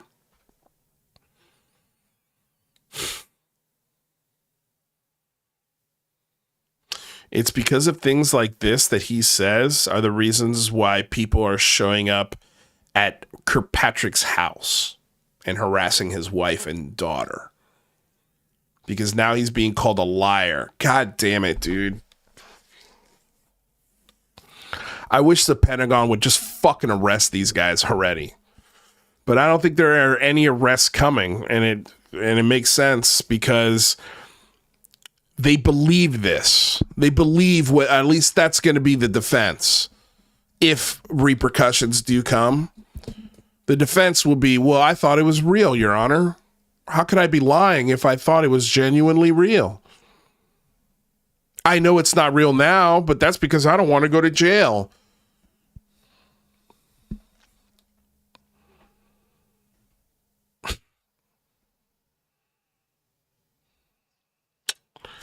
I don't know. It's, you know, when I spoke to Stephen Greenstreet, it seems like both sides of this conversation are playing their fucking game, and it's us, the people, that are stuck in between the bullshit. One side saying aliens are real, the other side saying, there's no evidence of it. But keep saying it, please, because we'd much rather you saying that than saying there's a national security issue or, you know, pointing out our new top secret toys, Black Project toys. Both sides benefit from this conversation. The believer side benefits from the continuation of the mystery, because if there's more mystery, if there's more liars, there's more books to sell, there's more movies to make, there's more spaces to do, there's more people to backstab and call traitors. It's a joke. Oh my God, it's a joke. There really is nothing at all to this that merits any kind of serious inquiry. I mean, you guys think it does, but the thing that you don't realize is that the serious inquiries have already been made. There are dozens of books about alien abductions that explain it from a scientific viewpoint. You guys just refuse to read them. I'm reading them now. I'm diving into them now because nobody's ever pointed me to that direction. We have a whole book list. If you guys want the book list, hit me up on Twitter and I'll send you the Google link. I found some corn people, by the way. Check out this corn person I found. Look at that. Right? Now, can you imagine being high on DMT or some other kind of fucking drug and you cook some corn and you see this? Yeah, I think I'd be calling it corn people too.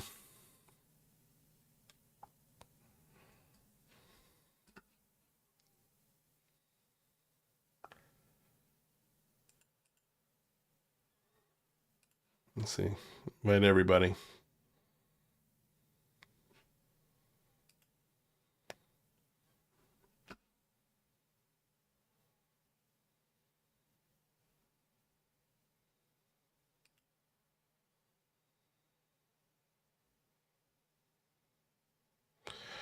Is there a way to call in without Discord? Yeah, we can make that happen. We've got another half hour. I'll give you guys a StreamYard link here.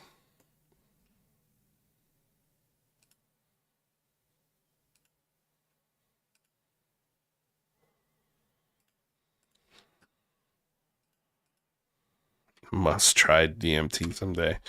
I wouldn't mind trying giving it a shot.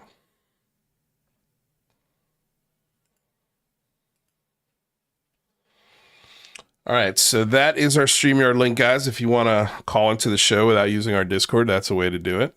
So you're more than welcome to come share your opinions here for the next half hour.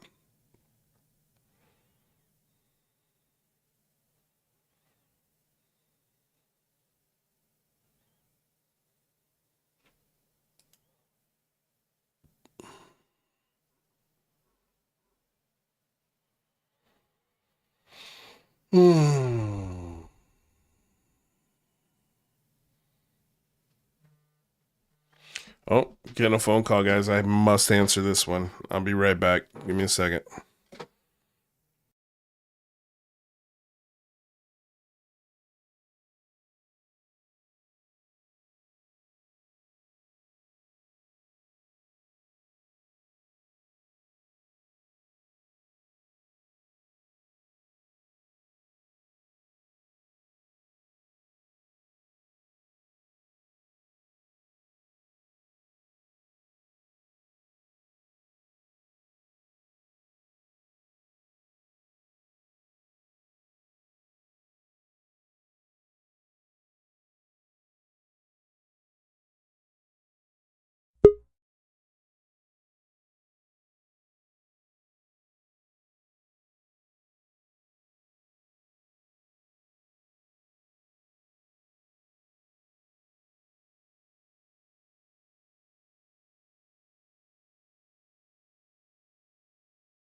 Let me unmute everything and go back to our.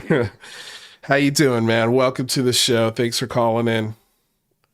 Let me unmute everything and go back to our. Your YouTube is. I can hear. Yeah, maybe mute Wait, your I've YouTube. got you on my 2 seconds. I just need to close an app. No worries. There we go. That's better.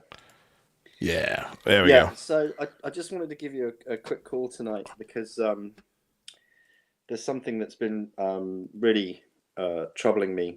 Yeah. And I wanted to really kind of like get into this with you because it's frankly it's kind of unbelievable, really. Yeah. But I just wanted to ask you how on earth you think the Nuggets came back from a 2-0 deficit to win in Minnesota at home. Because they've got a polar bear playing on their basketball team. He's a goddamn polar bear. So, yeah, it's tough to stop a polar bear on a basketball court, especially when he knows how to dribble and pass like Kareem Abdul-Jabbar. So, yeah, that's how. But with that said, I think my favorite player on the planet right now has got to be Anthony Edwards. It's just got to be. He's so much fun to watch. He is amazing. He's so good. He's so, I envision him in a Heat uniform here in the next few years. Yeah. Yeah, you're right. No, that's never going to happen. I know people kind of make the Jordan comparisons, but I watched the Jordan era, and it is spooky. Some of his shots, his kind of like fadeaway shots, his step back fadeaways, it's spooky, man. He's a bad man.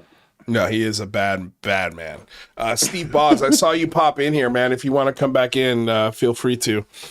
I don't know if you lost connection or something. I did actually have something that I wanted to talk about, which was fire away. But just going back to my comment earlier, I think we can see over the years there's been a concerted effort by that core group of people who have been involved in all the sort of spooky shit going back to the CIA in the 70s, the Putoffs, the Davies, the Kit Greens, etc.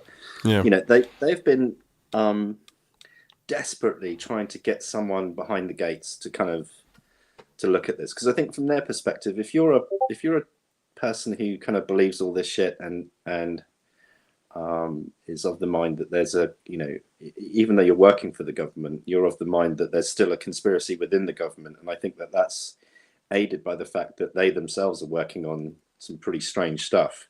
So of course you're going to think, well, if we're working on strange stuff, then there must be other strange stuff that people are working on. They've been desperately trying to, infiltrate, that kind of behind the scenes, behind the sort of classified gatekeepers to sort of really, come to the bottom of this. And I think that what if Brandon Fagal was telling the truth? What if Brandon Fagal, what if Kirk Patrick's associations with that group? Because if I remember correctly, nobody sort of seemed to be that upset about his appointment to Arrow. Right. Let's not forget that Arrow was what UFO advocates wanted. Right. Well, I mean, Christopher Mellon wrote the legislation practically. Right. So this was something that they all angled for. So that the idea that if you look at the history of the UAPTF and those organizations that were tasked to study the UFO issue, they've all been orchestrated and managed and instigated by people, who we already know, who are, people who already believe this stuff. So what if Brandon Fagal was telling the truth, and I'm sort of, re-engaging my sort of conspiracy brain here, but if he was telling the truth and there was this kind of tacit acceptance that Kirk Patrick, he's a good guy, he's one of us, he's a good fella, and part of the club, if he ever gave off those vibes, and I think that I think for them this was their big moment, and I think this was their chance to sort of get behind the gates and to really sort of dig around. Right. And I think what's happened is that I think almost Kirk Patrick himself has been manipulated or managed in that regard. But at the same time, I don't think even he kind of realized the shit that he was getting himself into. I think that with the best will in the world, he tried his best to find something. Yeah. But couldn't. And I think that's what really has pissed everybody off, is that he was their guy. He was like the guy that they thought was going to pull this off. And when he didn't, I do remember now them. That's why we're seeing all of this retribution and pushback. I just wanted to sort of get your thoughts as to as you're talking about it, I do remember when they had announced that a director had been picked to head up Arrow, they were all pretty pleased with it. Right. And then shortly after that announcement was made is when they started having grumblings internally and having those frustrations leak out either through tweets or through something Ross Coulthard reports on, or Marik Von Kloppenstick. And then all of a sudden, before Kirk Patrick is even a public name that's out in the sort of in the zeitgeist, they've already started talking shit about him. They've already started positioning themselves in the community to hate this guy, even though we don't even know his name yet. And they've kind of done the same. They've kind of done the same with the new director too, who they're like, well, we'll see. He's supposed to be a good guy, but we'll see. Yeah, I always had that feeling that he was not part of that group, but that he was associated with that group. Yeah. I thought that was a kind of almost like a given right at the beginning of the process when before he was even appointed. I know that I always thought that he had associations with those people. Maybe that was just purely through the sort of UAPTF efforts. I don't know, but it just seems as though it just feels as though there's been this concerted effort to sort of get someone behind the curtain, and that. I don't think that they would have been that disorganized or that naive to, if they had any influence, to allow someone to go behind the curtain that they didn't know or that they didn't possibly hope was going to be sort of at least working in their favor. And that if that's the case, I think that explains a lot of why he's got the kind of concerted pushback that he has, because I think they see it as almost like a personal betrayal. Right. I mean, look, it wouldn't shock me. But it's just not the vibe I'm getting at all. Like, if I was seeing pictures of Kirk Patrick at UFO conventions or the SCU conference or as part of any one of these foundations or something like that, and then he sort of started saying the things he was saying, I mean, maybe. But I think you can be kind of like, UFO congruent without being, having to attend conferences. Right. No, that's true. That's true. I don't know. Just the way from when I talked to Stephen Greenstreet and I listened to the reporting that he's done on this, to me, I think the best explanation is just the simplest one. Like, literally, he was asked to be there because he is the smartest guy in that room.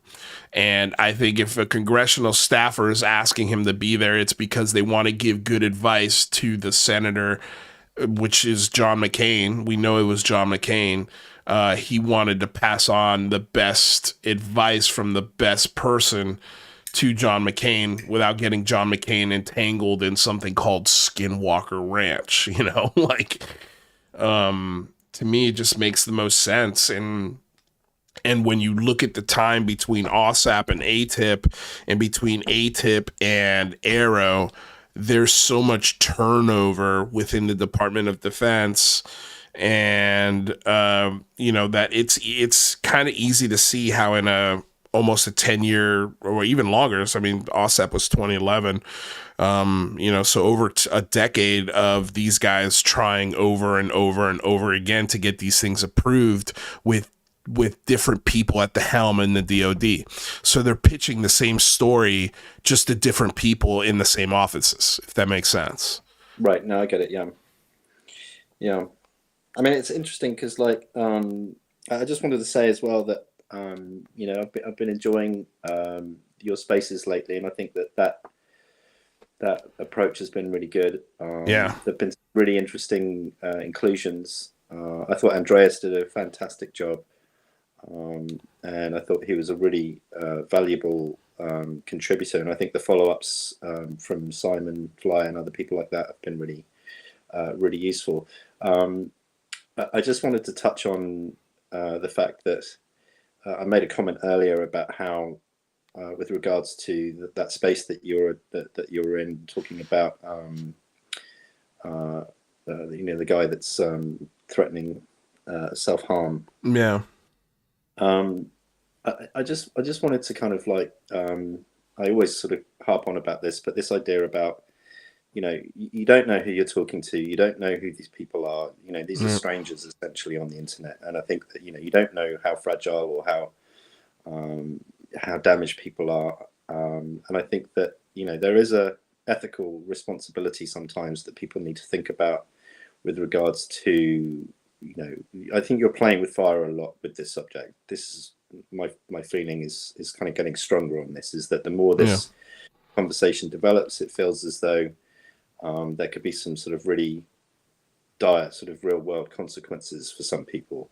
Yeah. And I think that my only, and I know that there are people here who you know hold different views. My only encouragement would be is to kind of like, you know, think about, you know, just talking to someone and talking to other people about this subject who aren't in these spaces and who isn't involved, just to sort of have a touch base with reality and to sort of have a bit of a mental health check-in.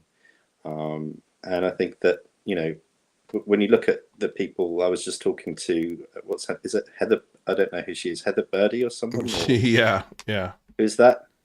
That is the one of the girls that is part of Skyfire News, and who's been relentlessly attacking this show. Yeah, she hates this show. A deeply unpleasant person. And she is. I just wrote on her. Just sent a tweet in response to one of your messages, was that, you know, happy people don't behave like that. Yeah.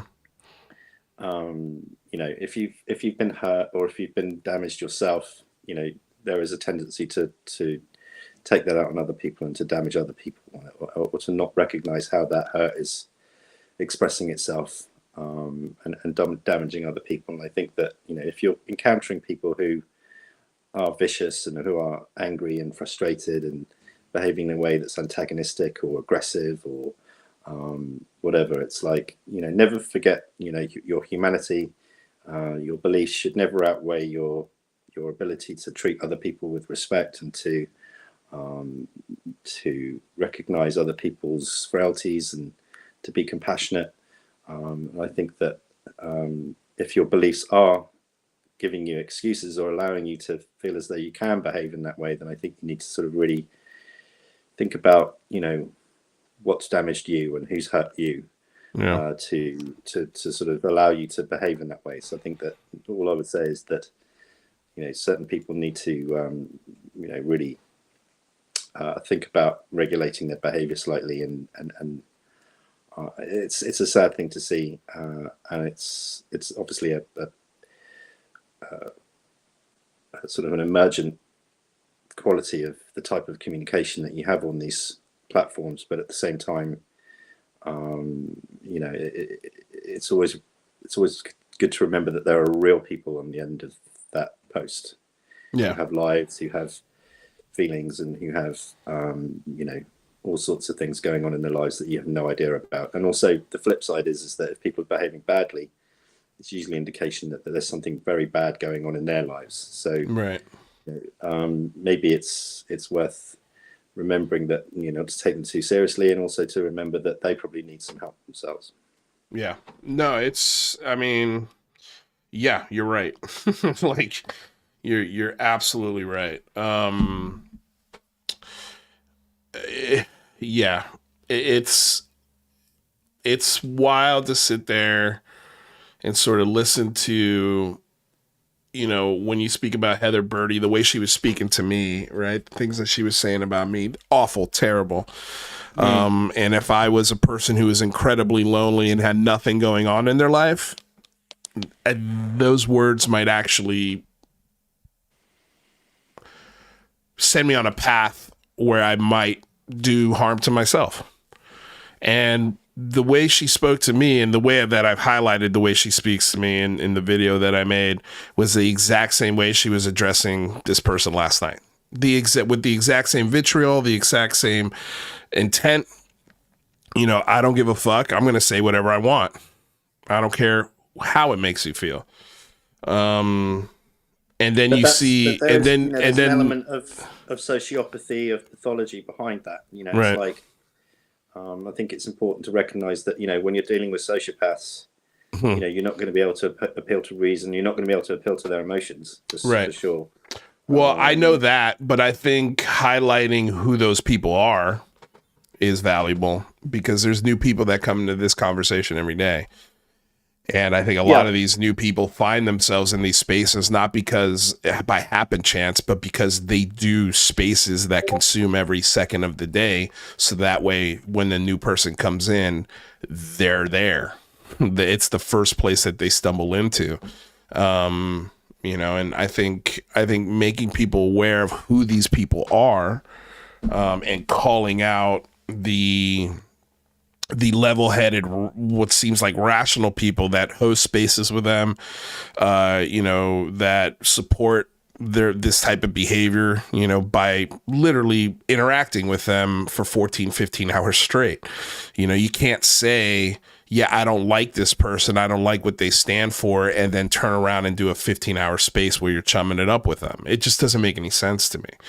Yeah, but I think that's the problem is with spaces themselves, is that right.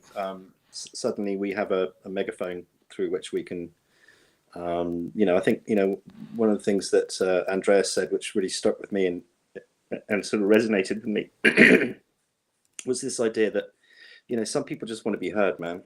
Yeah, you know, they just want some attention. They just want some. Yeah. They just want their lives to mean something, and it's like, this is a kind of a space where. Go ahead. Yeah, no, but this, you know, spaces are a place where, you know, that sort of that free form expression is encouraged, and I think that, you know, I don't really go into that many, but those that I have gone into, it's clear that, you know, one of the things I often want to ask is, what is the purpose of this space? What's the objective? What are the outcomes? What you know, what do you hope to gain from it? What do you want to learn? And I think really it's just about I just want to talk to other people who are into the same shit as me. Yeah. You know, and it's like, you know, when you get people who come into those spaces, you know, like me, who ask difficult questions or who have opposing views, you know, you're fucking up that vibe. You know, this is their little. It's like you joining a table at a bar and just sort of like saying, you know, I disagree with you, and it's like, who the fuck are you? But you know, it's like it's kind of it's a strange social dynamic, and it's a very strange construct in and of itself. The fact that these things take place, but I think they have their functions, but their function has nothing to do with the subject of UFOs or aliens or anything to do with that. I think it's more to do with, you know, being part of a community or being part of a discussion, or just having some people to talk to. You know, some people just might be lonely. No, I hear that, and I think I have a bandwidth for people who need to be listened to, and I agree. I think that's one of the best pieces of advice that I also took away from that discussion.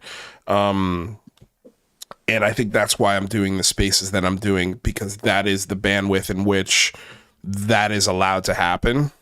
Yeah, just to be respectful, just to hear people, you know, all right, that's what you believe. I mean, at this point, I'm kind of treating people as though, you know, I come from a religious background. You know, lots of my family are religious. I'm not religious anymore. Right. You know, I'm pretty sort of like out of that. So it's like, but I still love my family. I still, you know, cherish them. We get on really well, you know, but it's like they believe something fundamentally different to me, and it's like we just don't talk about it. It's like, right. No, and I think yeah, but you know, again, there. I understand what you're saying. There's differences, right? Like we spend a lot of our time sort of on this app and in this arena, and so it's not like as simple as sometimes as just not talking about it. And no, I'm not saying yeah, no, I'm not. Yeah, I understand, but I totally get what you're saying. I think it's just for me, and I think you're right in that you need to point out those bad actors. Yeah, I think it's important that I don't think necessarily you have to engage with them, but I think it's useful to say that this is wrong. We want to point this out, and we want to rid these types of conversations of people like that, because it's not constructive. If you want to, you know, it's like if you want to actually discuss the subject, and I think as you've shown in your spaces, it can be talked about very sensibly and very respectfully and reasonably. But it's like I say, when your beliefs exceed your ability to be able to be reasonable and communicate effectively, then I think, you know, there seems to be a lot of inward looking that's required for a lot of people. Yeah, well, that good luck getting Which that isn't gonna done. happen. Yeah, good luck getting that done. It's like it's just funny to me that, again, I'm not interacting with it. What I'm doing is simply recording it. I'm simply recording it, and then I put that event that happened in real time, the way it happened, and I'm the bad guy for pointing it out. You know, I'm the bad guy for bringing attention to it, instead of the same people turning around and going, "What the fuck's wrong with you, Panda? Like, why would you say something? Why don't you just have a conversation and apologize to this guy? Because clearly that's what he's looking for." You know, like clearly, like you guys, I don't know. Yeah, you know, but I mean, it's clearly, no, and I get it. Like, I get it, you know. Really, another unrelated quick question. Yeah, go for it. Going back to that, something that you were talking about, you know, when Ross Coulthart talks about the ICIG claim being urgent and credible. Yeah. That seems to be such an easy point to refute. What has anyone actually contacted them to get a quote to say, look, what is it that do you find urgent and credible? From the ICIG?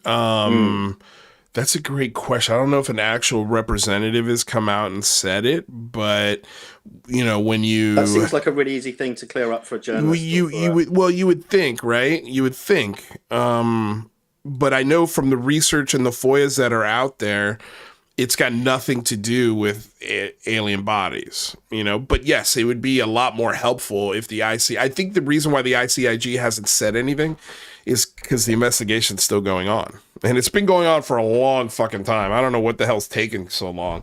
That's the other thing. It's like, when are these guys going to be done investigating these urgent and credible claims?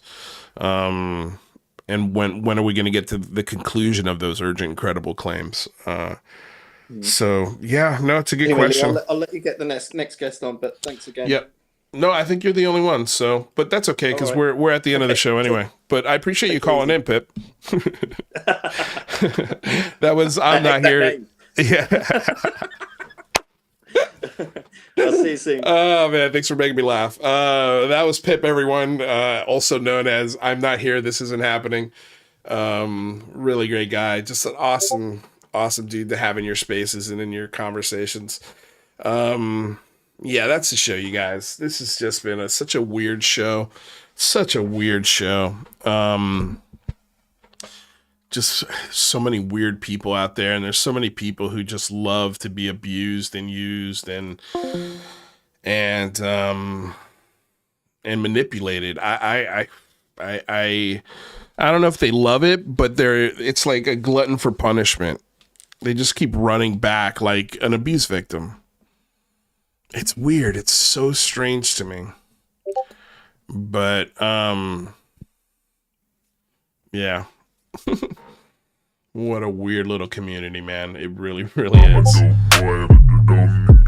What a weird little community. You guys, that's the show. If you haven't already, please like, share, subscribe. ring the bell. That way you're notified anytime we go live. Follow me over on Twitter at Lou Angeles, LU Angeles, because we're doing some really awesome Twitter spaces on Wednesdays. And really, anytime we do a Twitter space, sometimes they're impromptu, depending on what's going on and how much time I have. So yeah, definitely give a follow over there. If you guys can support with the almighty dollar, we have subscriptions here on YouTube. We've got a Patreon, super chats, which thank you everyone who donated today. I really appreciate it. And don't forget, with that membership, you guys get early access to any edited videos that I come out with. Our last video was a debate between me and Science Bob. I've gotten so far a lot of positive reactions from it. It's available now for everyone to watch, so go check it out. It's in my videos playlist. And yeah, I think that's everything, guys. I think that's everything. I want to say thank you to Sparky Pilot for being our mod here. Compliziert, what's shaking, buddy? Thank you for being here. Wild Fools, Lord Bass. We had a new person in here, Sassy. Thank you for being part of the show and becoming a member, Sassy. Skinny Bob, Lord Bass, everyone who is part of the show. I truly appreciate y'all. Pat Calabria, what's up and good night to you, my friend. We'll see you guys on Wednesday, and then we'll see you guys on Friday. Until then, have a killer week, y'all. I'll see y'all later. Peace out.